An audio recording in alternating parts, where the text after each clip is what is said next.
Videos देखने के लिए सब्सक्राइब करें जनसत्ता.com, बेल आइकन दबाकर पाएं लेटेस्ट नोटिफिकेशंस। शिवसेना नेता एकनाथ शिंदे के बगावत के बाद महाराष्ट्र में इन दिनों सियासी सरगर्मी तेज हो गई है। पहले मंगलवार यानी 21 जून को सूरत में ठहरे बागी विधायक बुधवार यानी 22 जून की सुबह गुवाहाटी पहुंच चुके हैं। 25 बागी विधायकों से शुरू हुआ सिलसिला अब 42 विधायकों तक पहुंच चुका है। हालांकि ये पहला मौका नहीं है जब बीजेपी इस तरह का खेल कर रही है।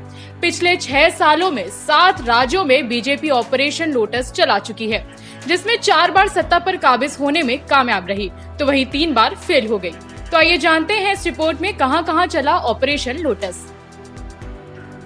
Operation lotus in Madhya Pradesh. Madhya Pradesh में 2018 में विधानसभा का चुनाव हुआ था।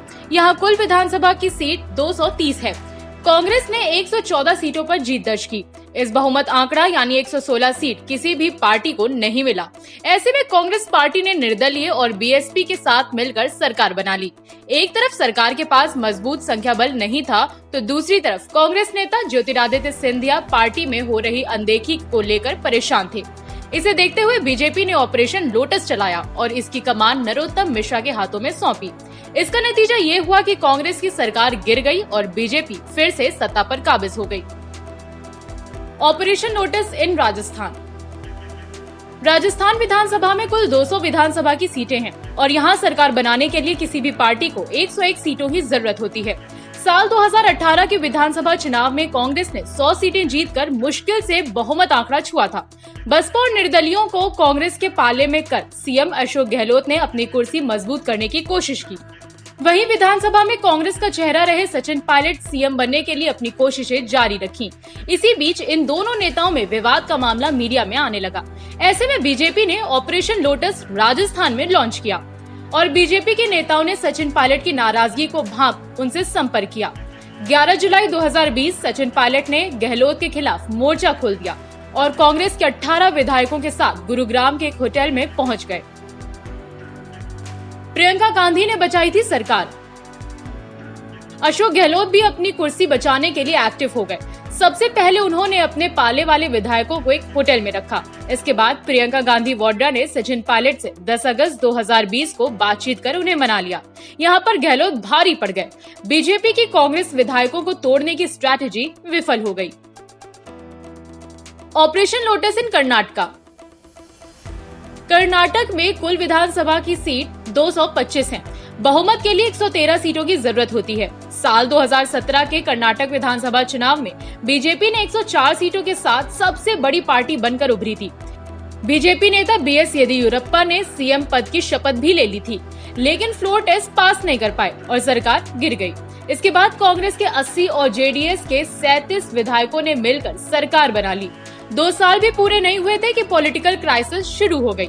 जुलाई 2019 में कांग्रेस के 12 और जेडीएस के 3 विधायक बागी हो गए। कांग्रेस जेडीएस सरकार के पास 101 सीटें बची, वहीं बीजेपी की 105 सीटें बरकरार रहीं। बाद में फ्लोर टेस्ट के दौरान कांग्रेस और जेडीएस फेल हो गयी और सीएम कुमारस्वामी को इस्तीफा देना पड़ा। ऑपरेशन लोटस इन महाराष्ट्र। महाराष्ट्र में 288 विधानसभा की सीटें हैं। बहुमत के लिए 145 सीटों की जरूरत होती है। साल 2019 के विधानसभा चुनाव में बीजेपी शिवसेना गठबंधन को स्पष्ट बहुमत मिला था। बीजेपी को 105 और शिवसेना को 56 सीटें मिली।